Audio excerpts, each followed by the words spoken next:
Hey, it's Noelle Rivers.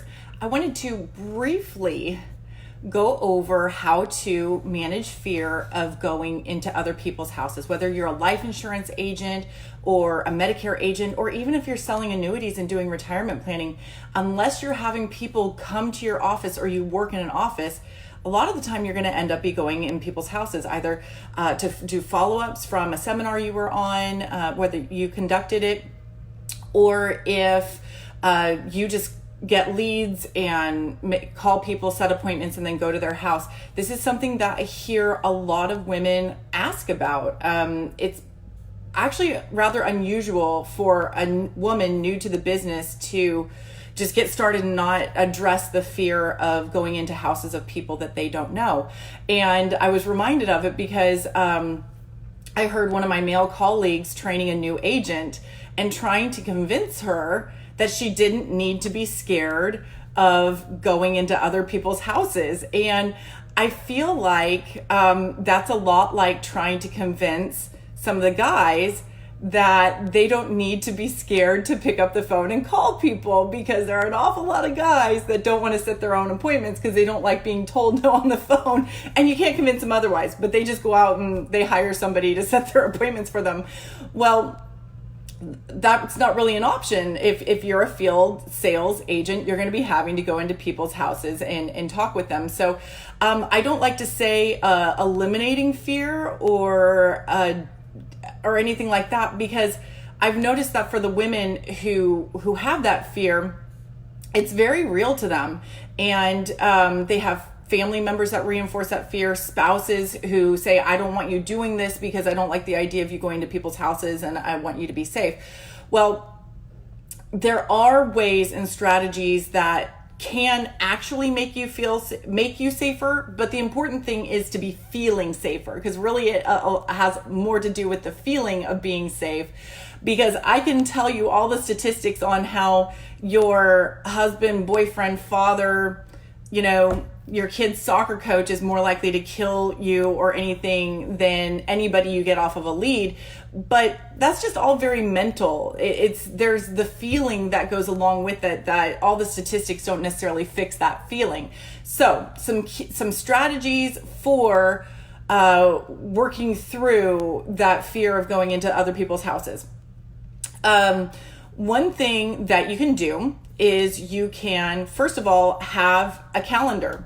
Now, some of you might do a lot of door knocking, and so whether you have a calendar that you have all your appointments listed out on, that like a Google Calendar that you can just share to your manager or somebody that you know, or maybe you have it written out on a sheet, all your appointments and addresses of where you're going, and you can photocopy that and give that to your manager or your spouse or somebody. That knowing that somebody knows where you are reduces a lot of the fear, that you're not just going to disappear off the face of the earth and people aren't going to know where you are.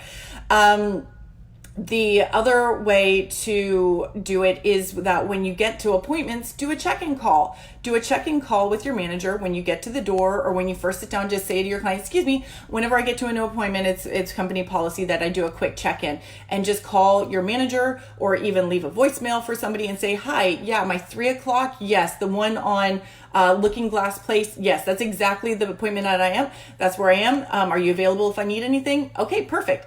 And then the person that you're meeting with knows that somebody knows where you are, and they're definitely not likely to try anything.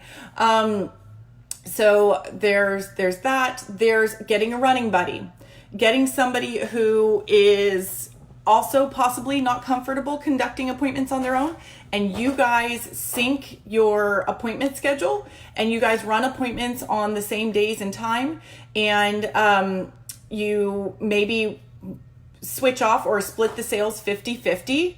I've seen that to be a very, very effective way. Now, people are like, well, wouldn't I make twice as much money, just having all the sales myself? Yes, you would, but half of something is still more than all of nothing. I've watched many agents struggle, even setting 2 days worth of appointments that they never go out on, because they just got so paralyzed, they'd even pull up to the house and just drive away.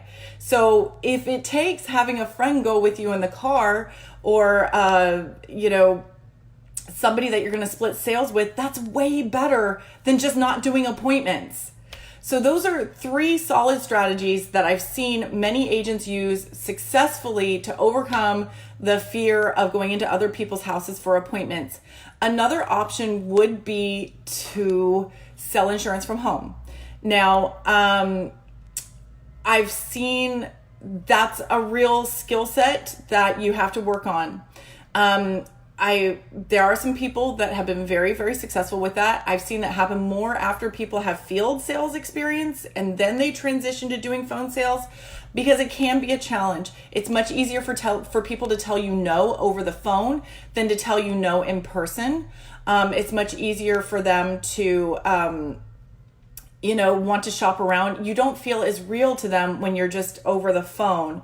And so there can be more of a challenge in, does it save time from driving around from appointment to appointment? Possibly, but you're probably also going to need more appointments to make up for the reduced closing ratio that you're going to experience over the phone. It's also going to require you to have more state licenses. Whether you are strictly independent and you're going to be gathering the data yourself and using your own dialer and making phone calls, or if you choose to partner with a company that allows you to do phone sales and has a complete setup for that, I really wouldn't recommend you doing it with less than 5 state licenses. Many companies out there require you to do 10, which is why when I was a new agent getting started, paying for 10 state licenses wasn't in my budget. So I just got used to going to people's houses and doing appointments and did it that way. There were 2 times ever that I felt uncomfortable out in the field. One time I was just so far back. I don't even want to say the woods. I mean, it was like a wilderness area that the thought did cross my mind. I could end up in somebody's basement freezer and nobody would even know about it. But it was a passing thought, and I still conducted it, and I had a great time.